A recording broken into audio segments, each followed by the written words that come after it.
तो ये वीडियो है क्या आपको मॉक टेस्ट देना चाहिए, और अगर आपका रिवीजन कंप्लीट नहीं भी हुआ है तो क्या उस समय मॉक टेस्ट देने चाहिए, नहीं देने चाहिए। क्या मॉक टेस्ट देने से हमारा सिर्फ टाइम बर्बाद होगा बिना कंप्लीट रिवीजन के, और वो भी उस समय पे जब एग्ज़ाम बिल्कुल सर पे आ चुका है।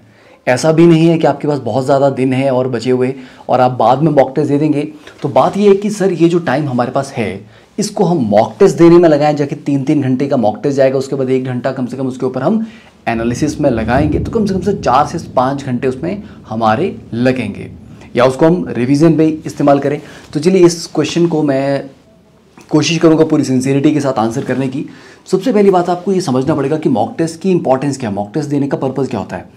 जब भी हम एग्ज़ाम देने जाते हैं तो आपको क्या लगता है कि आप सिर्फ नॉलेज के बेसिस पे एग्ज़ाम क्रैक कर जाते हो, कि आपको बहुत कुछ आता है, आपने पूरा चैप्टर पूरी किताब पढ़ रखी है, सब कुछ आपने सॉल्व कर रखा है और आप बहुत अच्छा स्कोर कर जाएंगे। ऐसा कभी नहीं होता। आप बहुत बार देखोगे, आप कभी भी किसी से पूछें कि एक क्लास में या एक बैच में इक्वली परफॉर्मिंग बच्चे एग्ज़ाम दे के जब आते हैं तो उनके रैंक्स में कई बार बहुत बड़ा अंतर आता है, काफ़ी बड़ा डिफरेंस आ जाता है। दैट इज़ बिकॉज क्लास में वो इक्वली परफॉर्मिंग होंगे, बिकॉज क्लास का जो एनवायरनमेंट है, जो स्ट्रेस लेवल है, वो एग्जामिनेशन के स्ट्रेस लेवल से बहुत ज़्यादा डिफरेंट होता है। ठीक है, तो एग्जामिनेशन में आप कितना परफॉर्म कर पाओगे ये इस पर डिपेंड नहीं करता कि आप कितना पढ़ के गए हो, रादर ये इस पर डिपेंड करता है कि आप में कितना डिलीवर करने की कैपेसिटी या कैपेबिलिटी है, उसके अकॉर्डिंग आप कितना प्रिपेयर्ड है।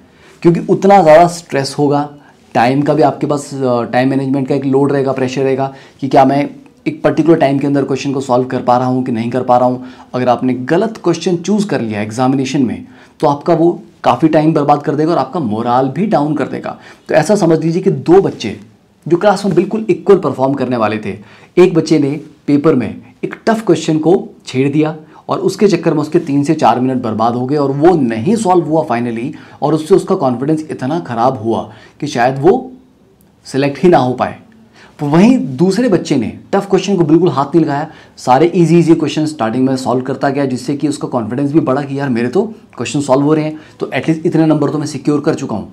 तो उससे क्या होगा, अब जो मॉडरेट लेवल के या टफ लेवल के क्वेश्चन थे उनको वो कोशिश भी करेगा, तो हाई कॉन्फिडेंस होने की वजह से उसमें गलतियां होने की, सिली मिस्टेक होने की चांसेस कम हो जाएंगे, राइट, और क्वेश्चन सॉल्व हो जाएगा, इसकी प्रोबेबिलिटी बढ़ जाएगी। तो it is not about knowledge, it is about the combination of all the factors. आप टाइम मैनेजमेंट कितनी अच्छे से करते हैं, आप एग्जामिनेशन में कितना कूल, कितना कंपोज्ड रह पाते हो, क्या आपकी बॉडी को, आपके माइंड को एक फिक्स ड्यूरेशन में 3 घंटे में परफॉर्म करने की आदत डाली गई है, डलवाई गई है या नहीं डलवाई गई है। तो ये मैं सोचता हूँ कि मैं रिवीजन करता जाऊँगा और उससे कुछ बहुत चमत्कार होने वाला है। ऐसे बहुत सारे स्टूडेंट्स हैं जो ये फाइनली रियलाइज़ करते हैं कि सर इतना कुछ पढ़ने के बावजूद भी ब्लैंक हो गए, समझ ही नहीं आया, फॉर्मूला याद ही नहीं आ रहा था, या सिली मिस्टेक करके आ गए वहाँ पे, बिकॉज आपने उस एनवायरनमेंट के अकॉर्डिंग प्रैक्टिस नहीं की थी। तो सडनली जब वो सिचुएशन आपके सामने आती है तो you don't know how to react in a very balanced और करेक्ट मैनर।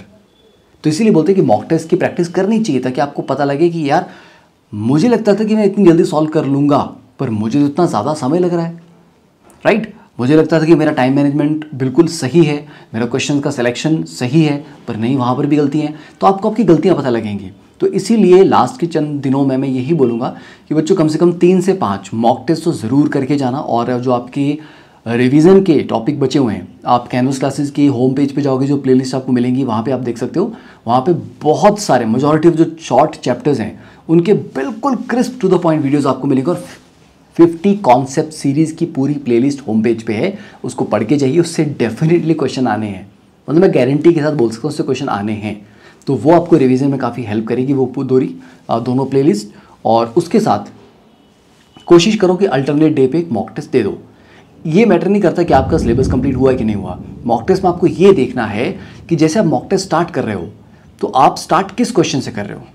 क्या पहले क्वेश्चन से स्टार्ट कर रहे हो? ऐसा नहीं है, ऐसा कहीं रूल नहीं कि आपको फर्स्ट क्वेश्चन को सॉल्व करना है। अगर फर्स्ट क्वेश्चन टफ आ गया तो क्या करेंगे, सेकंड क्वेश्चन पे मूव कर जाइए। तो एक स्ट्रेटजी होनी चाहिए कि हमें टफ क्वेश्चन को नहीं हाथ लगाना है।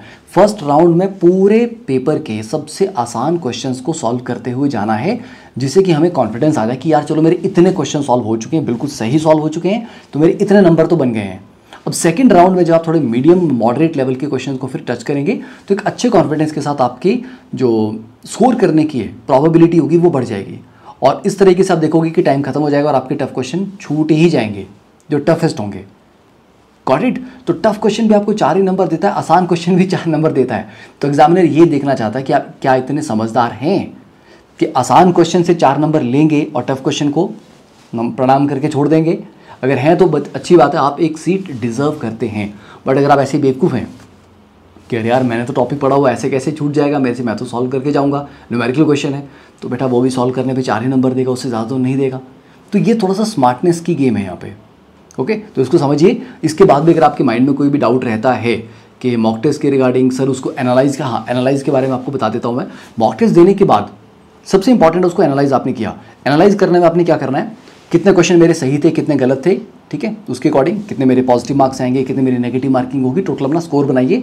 स्कोर बनाने के साथ ये देखिए कि अब अगर मुझे 10 नंबर इसमें इंप्रूव करने होते तो मैं क्या कर सकता था, कि शायद मैंने ये जो 3 क्वेश्चन किए थे मुझे ये नहीं करने चाहिए थे, मुझे इसके अलावा कोई और क्वेश्चन अटेम्प्ट करना चाहिए था, ठीक है। या ये भी देखिए कि क्या ऐसा हुआ कि टाइम खत्म हो गया और मैं आसान क्वेश्चन कुछ फिर भी छोड़ गया, टफ क्वेश्चन के चक्कर में उनमें टाइम वेस्ट कर दिया, आसान क्वेश्चन छूट गए।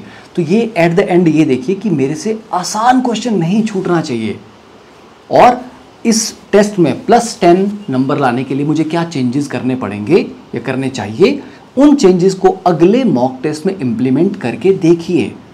ऐसा नहीं होगा कि आप सोचेंगे कि मैं इंप्लीमेंट कर दूंगा नेक्स्ट बार एकदम से इंप्लीमेंट हो भी जाएंगे, नहीं, 100% इंप्लीमेंट नहीं हो पाएंगे। इसीलिए धीरे धीरे स्टेप बाय स्टेप हर मॉक टेस्ट में आप इंप्रूव करते हो। पर ये बड़ा इंपॉर्टेंट है कि मैंने पहले मॉक टेस्ट में क्या गलतियां की थी, सिली मिस्टेक्स कितनी की, कैलकुलेशन की मिस्टेक्स क्या हुई, so that I can like avoid those mistakes in the coming mock test. Got it? तो एनालाइज करना बहुत ज़्यादा ज़रूरी है।